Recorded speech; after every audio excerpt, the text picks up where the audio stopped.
This is D-Punk. And this is Kato. And you're listening to Deadman Radio. Deadman Radio! Radio! It's like sex for my ears. What is up, peeps and creeps? We're back on Deadman Radio, keeping it spooky in the Pacific, specifically the Northwest. You know, somewhere where the fuck we are. Pacific. I'm, of course, here with Skinny and Sarah Gray Morgan, co-host. What is And as you heard, we were playing some really sick-ass DK0. And, of course, we have Kato and D-Punk on the show tonight. What is up, peeps and creeps? What's up?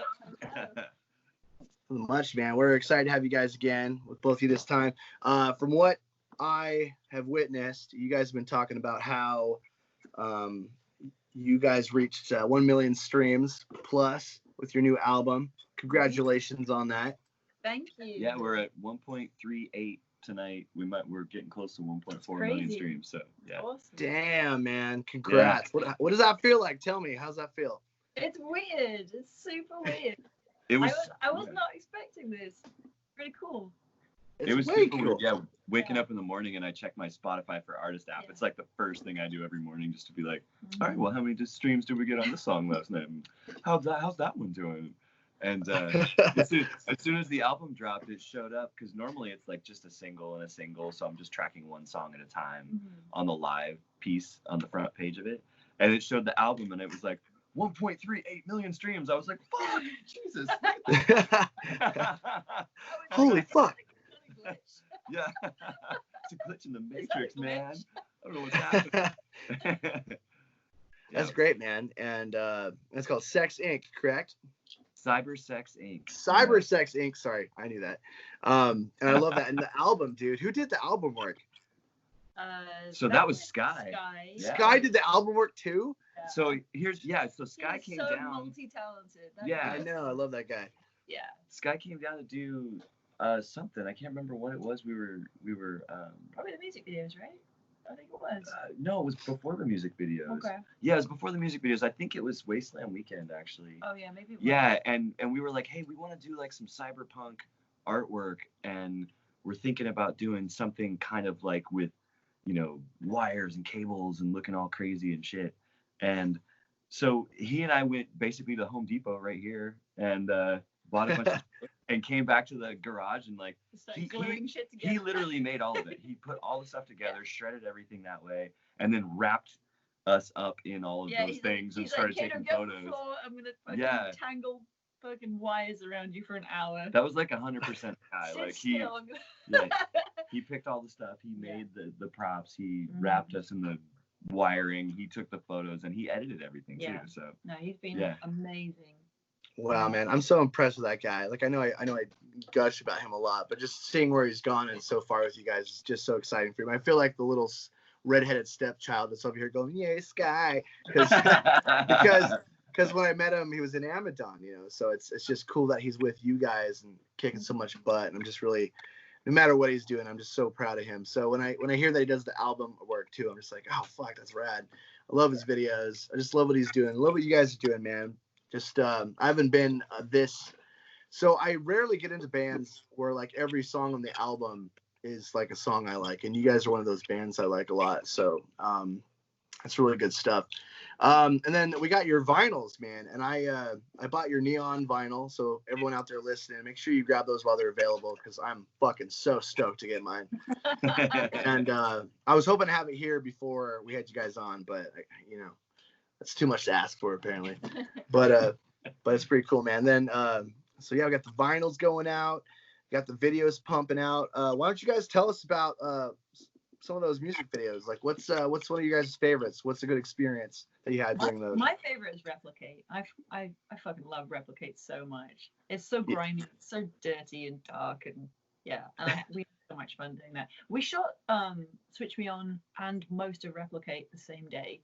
It was really intense. We did, yeah. Doing 2 videos in a day is really intense. And I think Sky actually sourced a couple of locations on Peerspace, and we shot them in downtown LA. And we I think we were working on Switch Me On like almost all day. It was approaching about 9 p.m., 10 p.m. and we wrapped it. And I'm like, cool, I get to go home, put my jammies on, go to bed. He's like, no, we're doing another video now. Nope. I was like, what? Yeah, that was like a couple weeks of planning where Sky went online and found all these spots in LA, and we picked 2 that we really liked, and basically we rented a bunch of lenses and some lights, and we grabbed those from LA that morning, and then we went straight over to one of the places and we shot all the Switch Me On stuff, and then we packed up and went straight over to another place and shot all these replicate takes, and then packed up and came back to the house. And then we shot the rest of, and the very next day the rest of replicate here at home. Well, we did the Switch Me On, I think, right? The cyber. Oh yeah. Because we emptied out one of our living rooms that's all white, and basically just put like one white leather tufted chair in the middle of it. And and then Sky bought like all these really cheap sort of, neon lights and stuff, and just taped them up all over the walls and the ceilings and stuff. And then he shot it right there in our living room. So it was so cool. The toughest part about replicate there is because we were filming this stuff at like the beginning of March. Oh yeah, that was like first couple days of March. It was actually really cold here, and so the rain scene, we just rigged up 2 hose pipes on some. That looked so fucking cold, dude. I was like, cold as shit. Man, it looks cold. And we had to ran through the track twice, and so trying to sing that with freezing cold hose pipe water in your eyes. I know. That night in March. I love. I think that's really cool about you guys. How raw you are. Oh, sorry. Go ahead, Kato. Sorry. Oh no, I'm done. Oh, I was gonna say, I just love how raw you guys are with that. Like all your videos, you can tell you guys are getting dirty to some degree. Like when you guys did Turn Up the Hate a while ago, that was just really raw, and you guys are just throwing down. So I love the dedication, and you can really tell when people are doing that, and it's not just like all nice and tight. We had a video where we covered ourselves in 200 pounds of like white flour. And it just like, so when you see bands adding elements. God, that was so, dude, I'm still pulling flour out of this coat. Yeah. Yeah. I love it. Yeah, we did super slow-mo, so when you're headbanging in super slow-mo and that flour is flying everywhere. Oh. So, and that's why it's hard not to nerd out on you guys' art, because there's so many elements that you guys add that I haven't. So one of my top 3 favorite bands is KMFDM. Yeah. I've liked them for a long time just because the industrial rock and sometimes the not the silliness, but like the fun. And you guys add all that, but a modern touch. So you guys have easily moved yourself to one of my favorite bands. So I just really like what you guys are throwing down. And watching the videos, you guys really add a lot of elements to what you do, and it's not just some like let's just sing and perform. Like you guys really add elements, and it's the whole package. It's almost we're almost starting to like really brand this. But yeah, I think personally for me, the aesthetic side of music is my favorite part. Music videos are my favorite part. The way we're gonna look, the way we're gonna set dress the stage, what we're gonna wear. Like I'm a fashion designer, so I just I love all that stuff anyway. But that's my favorite part. So do you have, so when you guys are coming up with that stuff, are you the one that's, because you can tell that you guys have a really good idea on aesthetics and visuals. Are you the one that's kind of throwing some of those ideas and concepts out there? The amazing and unique thing about Sky is we're already on the same page before we even start discussing the main ideas. It's crazy. He and I love that. sent each other the same fucking sentence, text each other the same thing about like what we kind of, our idea for this new video or whatever, and it's so awesome. I'm like, dude, he can read my mind. This is so easy. But yeah, no, I think it's a collaborative thing. I think we all pitch in and decide. Usually it's me and Sky, but like it's true. Yeah. But I think the cool thing about that too, especially, I'm part of it, but I watch it unfold more than I'm actually participating in making it happen. It's like watching these 2 people just improvise together. Kate has so much experience with photo sets and building a set out of nothing really fast to do a photo shoot for a model, and then and then tear it apart really quickly. And But Sky's organization is amazing. Like, he is really good at scheduling, organizing, storyboarding, and sticking to the plan, which is really cool. Yeah, keeping things flowing. But they don't necessarily talk about the details, so like that's the thing that makes it kind of cool for me to watch. Is like they'll come in and they'll have this concept, and then it'll just be like, all right, this is what we're gonna do to make it happen, and then they just make it happen out of nothing, you know. And I'm like, all right, cool, this is fucking awesome. No, I love that.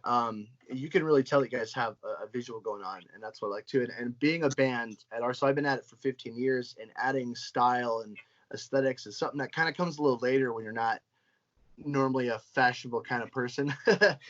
So we're just now kind of putting together, but watching you guys progress and grow is very helpful as well. So last time we had you on D-Punk, we talked about a little bit about like, you know, doing the back tracks, and like, you know, I was telling you how you know, we dealt with firing a bunch of members a lot. So Saren and I, because of what you said here, we decided to just be a duo band to do about backup tracks, and we were able to indulge more in our industrial stuff. So that's something that we've actually changed and done since we talked to you last. So you know, because you're right, man, like it's the way things are nowadays. If you can do it and it works, and you find a couple people that can perform, and you guys are cool to, you know, because I used to think, you know, you need some drums, you need a real drum kit, and then I saw you guys play, and I was just watching a lot of energy, and suddenly I didn't even care that there wasn't a kit. Like, you guys were just fucking insane. So so you inspired us last time we talked about that. So it's just really cool that you guys just do what you want to do, and you do it, and yeah, man, no, it's pretty fucking dope. So, and I'm really excited to see what you guys do in the future, because Cybersex Inc. is kind of like a really, like, the stuff you guys did prior was really good and was awesome, but there's something about this that feels really big. It feels really big. It feels very, it's very visual, and I feel like it's you guys are gonna get really inspired, and you're gonna like just kind of, you're probably in a spot where you guys are gonna keep going. So I can't wait to see what you guys do.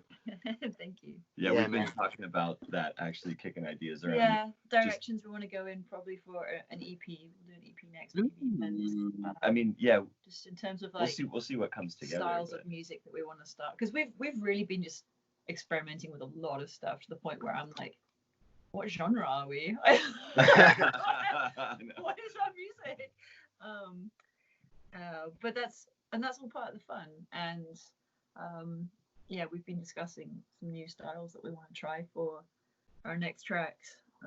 We've been really, really inspired by aggressive, cyber industrial, just kind of instrument. Aggressive is such a good word in that. That's what makes it cool, because there's industrial, but then there's that really raw rock and roll. We were telling D-Punk last time, you guys really bring that sex, drugs, rock and roll vibe to the industrial, you know, and that's what's really exciting about what you guys do. And you know, your guys' social media is always blessed with you guys partying and having a good time. So that's something that kind of makes you guys stand out too. So that's really cool. And as long as you guys keep that element, not that you need to hear that from me, but I think that you guys are gonna just keep fucking trailblazing when you guys keep that going. And I'm excited to hear it. So you guys have some. You guys can come down here for one of our parties. I know, yeah. For one of our... Oh, please! That'd be so rad. Down here, yeah. That'd be so fucking rad. I was. As long as I can survive the heat. Yeah, I'll try. I might be melting, but. Well, we have a pool. So as long as you're afraid of the water, you just throw yourself in the pool. Yeah, no, for sure, man. That'd be a blast. And I know that eventually, at some degree, we're going to be doing more work together, because we're talking about film and stuff. I won't bring that up on the air, but I'm really excited to talk to you about some stuff later down the road. So you guys said you kicked in some ideas around. Is there anything worth telling us about? We've been racking our brains trying to think of another cover that we want to do. The Doors cover, that Break On Through, that we did. Yeah. Really, really popular. We're getting amazing feedback about that. Yeah. And I need a primary vocal track that to cover. So yeah. Is it okay if I talk about what we've decided we want to do? Well, we didn't decide yet, but. Well, we're thinking about covering Missing Persons Walking in LA. Yeah. Oh shit. Really heavy version of that. So Yeah, I think that'd be rad. Yeah. That would be way rad, man. We don't talk about this. Yeah. We know nothing. Cool, man. So I know you guys. So what's really cool about you guys, all the dynamic that you have. Actually, before I continue, Saren, Skinny, you guys have any questions? No, I'm good at the moment. No. I think I said it like last time was fuck, dude. Like your guys' music scratched an itch that I hadn't had. I mean, scratched since like I first heard MS Minus Self-Indulgence since like high school. So fucking keep on making wicked shit. All right. Yeah. Yeah, man. I was gonna say, let's throw me off. Oh man, what was I gonna say? I don't know. Don't look at me. Oh, let's see here. I just had a brain fart, man. You were just I think about my to say- favorite. What's that? Oh, I was joking around saying you were about to say that, all them kids are hankering for a cover of Old Time Road, man. Yeah. Oh yeah, Oh, that's what it was. So, you both have a really awesome steampunk background. You guys both come from a very awesome, Ebony Park, with D-Punk and Kato. I think if anyone looks up steampunk anything on Pinterest, it's like a photo of you every other photo. Yeah. I'm just Yeah, and that's where I first got introduced. I went to an Ebony Park show a long time ago, and I really loved you guys. And that's when I found out that I was really into steampunk. And then I started looking at cosmetics and aesthetics. And then you, Kato, showed up. And then I was telling you guys earlier, I was watching Skinwares. I also found your show, Steampunk. So you guys have been really steampunk heavy in what you guys do. And would you guys say that that's probably what kind of made you guys found each other? Because it's probably a small, tight knit community. So you guys probably... I would totally credit steampunk to bring us together, because I was good friends with Ebony Park, and I'd gone to a lot of their shows. I was living in Portland at the time, and they're like in Gig Harbor, and Robert would throw these Christmas parties every year, and one year he's like, dude, we're kind of neighbors. I can't believe I haven't invited you to one of my parties yet. I'm like, all right, going, and show up, and I didn't know they had a new bass player, and I'm sitting in the kitchen having some of Robert's crazy strong rum cocktails, and the doorbell rang, and there's this really cute dude at the door with like a huge crate of wine, and I'm like, oh, do they have like wine delivery here in Gig Harbor? This kind of cool. Like, that's a really cute wine delivery guy. I hope he's like staying. And Robert's like, oh, this is my I'm like, yes, he's staying. That's how we met. That was the first time I saw you, actually. Yeah, that's I how thought we you were met. wine I didn't delivery even man, know who Kato was. which was awesome, actually. Yeah, that was really cool. Yeah. But just steampunk, the steampunk realm, and being in a steampunk band, and me doing steampunk things, and then therefore, being connected with Robert and Ebony Park, and it's, I'd say that brought us together. Definitely. Yeah. That's awesome, man. And just what you guys have done together with DK0 is just so powerful. And you get all the elements, you got a little bit of steampunk, the cyberpunk, and you still got that rock and roll. And you guys have so much energy. And that's why I was asking D-Punk if we can get you both on next time, because I know that you guys have such a dynamic. So seeing you guys get all giddy and excited about the music is just really genuine. And I really like that. So that's pretty rad, man. Is there anything that we haven't talked about yet? Something that you guys have come out with that we don't know about? And I was all stoked about your bottle cap opener there until you told me your buddy made it for you. Oh yeah. We should get more made. We should get more made, but yeah, we do. We totally. Yeah, you should. Yeah, look at that. I want one. Tell your friend that some weirdo at the radio show demands it. Yeah, Thank you, James. James McDougal, right? Yeah. James McMore. But yeah, man. Is there any elements that we didn't talk about? Again, I'm really excited about your vinyl. I think the most. I've had a record player for a hot minute, so I'm really excited to try that out. But just want to make sure everything is touched out there. We got a lot of people listening because they really like you guys. I don't know. I mean, I feel like we talked about a lot of stuff. A few weeks ago. I mean, not a lot has changed between now and then. I'm mixing a record for Nuda and I'm like halfway It through. sounds amazing. Yeah, I'm like halfway. That's through. right. So cool. So that's going And really well. for those out there, Nuda is also Kaylee, who is your guys' keyboardist. Yeah. Correct? Yeah. Correct. Yeah, you guys got nice people in there.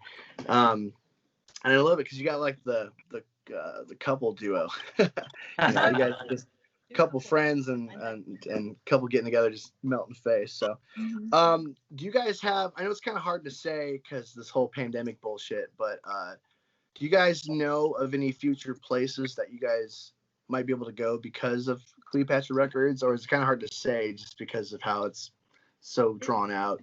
Timing of everything has sucked too, because we got so signed. Weird, yeah. We signed in January, and then all of this stuff happened, so we haven't really been able to reap the full benefits of being on a really cool record label. And there's tons of bands on the and label that are really makes active. some massive bands. Yeah, and it's just that they can connect us to, and we can hopefully like open for or tour with in the future. Yeah. But it's in the future. I don't know when this is going to be. And we don't know what the future holds. I am dying to play live shows again. It's killing me. Do you guys have like a certain like, do they have a certain time span when you have to come out with albums, or do you guys have your own system on how many times you want to release? Like, we want to try to do like 2 a year kind of thing, for example, but I don't want to oversaturate. What's your guys' plan on that kind of stuff? We're definitely not going to do 2 records a year. Yeah. I think, you know, at least I think we talked a little bit about this last time. I'm not 100% sure. I can't remember everything we said, but a little bit. I'm just recapping for everyone. I'm sorry.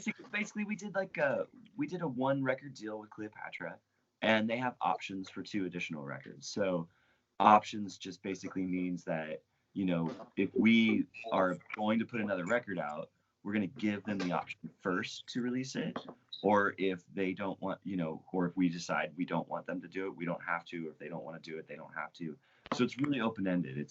And I really like that about this deal, because it's not keeping us locked into, you have to do 3 records in, you know, in 4 years, and you owe this many songs to us. And then, you know, if regardless of what happens, you still have to make these records. They're a very chill label. They're super chill. They're like family. That's what it sounds like.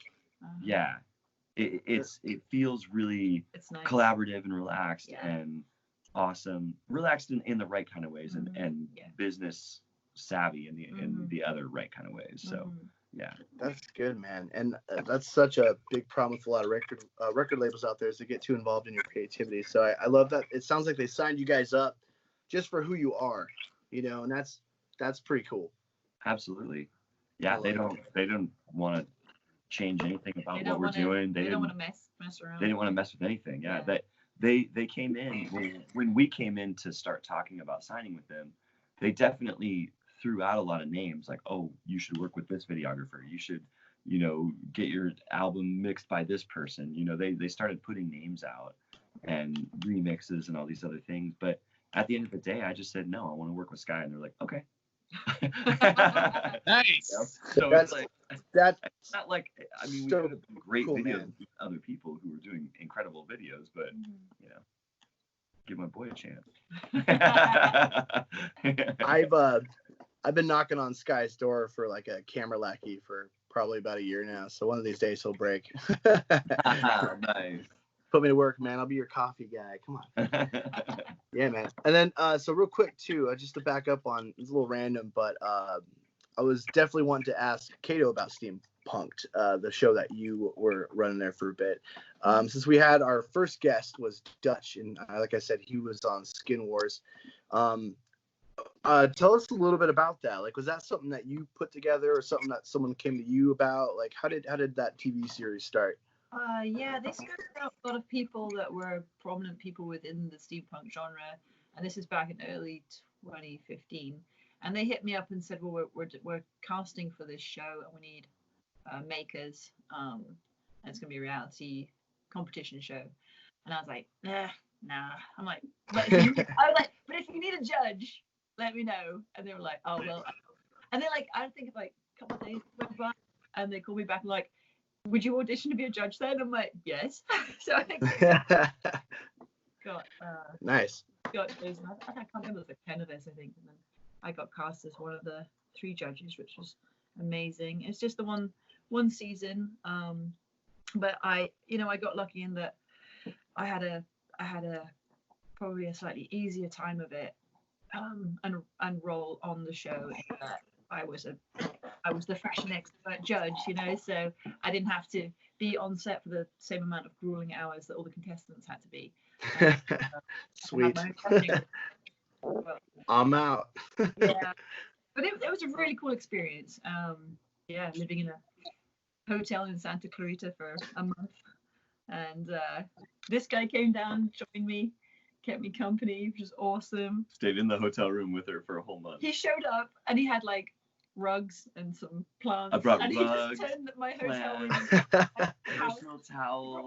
my whole I brought her computer set up, like everything. Oh, what a guy. That's rad. gorgeous. Yeah.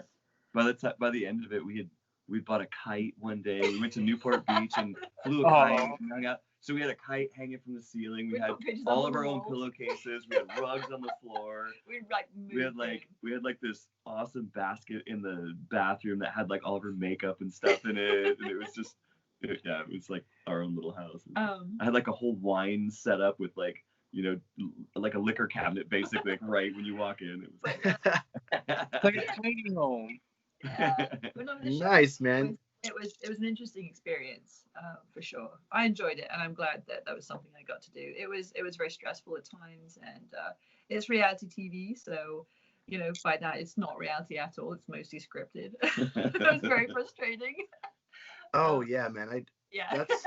That seems to be terrifying. The hard part is when you're original, because the more people I meet that's a part of reality TV, because I know a few people now at this point, and they always tell me it's awful, and I'm always like, oh no, that's actually terrifying. The hardest part now actually is having been so involved in that, and I've done a lot of sizzle reel stuff and lots of like random TV stuff here and there that it's never even gone to fruition. But I did something for Vice recently, which is on their YouTube channel now. It was going to be on Showtime, but it got cut so it could be replaced with all the pandemic news. Oh yeah. But the weird hardest part about having been involved in a reality show is that it really has, not that reality TV is good anyway, but it's really ruined reality TV for me, because I know exactly what's going on. I know the behind the scenes stuff, and I can even like tell when someone is like a judge is being fed lines into their ear. You can like see it in their face. I'm like, yeah. You can tell what's going on, and it's I know it's just not believable at all anymore. But But it was a good run, probably. It was a cool experience, I'm sure, just to try it out. It was, and sweet. And so how long have you? So you were D-Punk was there making you guys home in this hotel room. How long have you guys been chilling now? How long have you guys been kicking it? We have been together for 5 years. Since. Oh my God, 5 years. Since January 1 it'll be of 6 years this October, in a few months. 2015, Yeah. right? January 1 of 2015. Pound it. There we go. Dude, congrats, guys. You guys are such a duo, man. I dig it. Thank you. That's so rad. We're getting close to wrapping it up here, and I'll let you guys go. I really appreciate you taking the time out of your busy lives to do this with us real quick. We're just big fans, man, and we just got a chance to see what you guys are up to, and and just the fact that you guys work with Sky it makes me happy. So you guys are so rad, man. So do we have anything else we'd like to add before we let them go? You guys probably have a lot going on. You guys gotta get some sleep, but probably, yeah. No, we were up until 5 a.m. playing cornhole. Yeah, we were playing cornhole in the backyard, drinking until 5 in the morning. We watched the sun come up. Yeah. Dude, that's dope. Yeah, it got super competitive. It's fun. We had people going the house. Yeah, it was cool. What's your dog name? Who's a dog? That one's Jack. Jack Babbins. Yeah. There's one on the couch behind There's a brown one snoring. And then there's one under the desk here named Pickles. Pickles. Wait, like Pickles is it the cartoon? Is it Pickles? Mr. Pickle? Like Mr. Pickles? Yeah. She's the size of a pickle. That's why we. Ah, cute. Yeah. That show is super brutal. It is. Cool, man. Well, I know that you just got your stuff released now, but I'm already excited for what you guys come up with the next. Everyone out there listening, make sure you go check out their new album. They're streaming it everywhere. They're kicking ass, taking names. Make sure you grab those vinyls when you can. I got a green one that you're not gonna have now because it's mine. And it's one less. Is that something that they're gonna keep making, or is that exclusive? Is that like a temporary thing? That's a temporary short run. They just did Excellent. like, I want to say like 100 green and 100 see through, and that's it. Yeah. Like, Oh, so sweet. on. Okay. Yeah. I'm glad I bought one. I bought it with my mortgage. Don't fucking tell anybody, but that's what happened. So thank you guys so much, man. Appreciate you. And yeah, we'll keep in touch, and we'll see you guys soon. All right, you guys. Thank Yeah, you're listening to Deadman Radio at KOUV. We're gonna play some Replicate, Switch Me On. You guys all have a great night. Skinny, you're listening to Deadman Radio. Radio. It's like sex for my ears. Deadman Radio. It's like sex for my ears.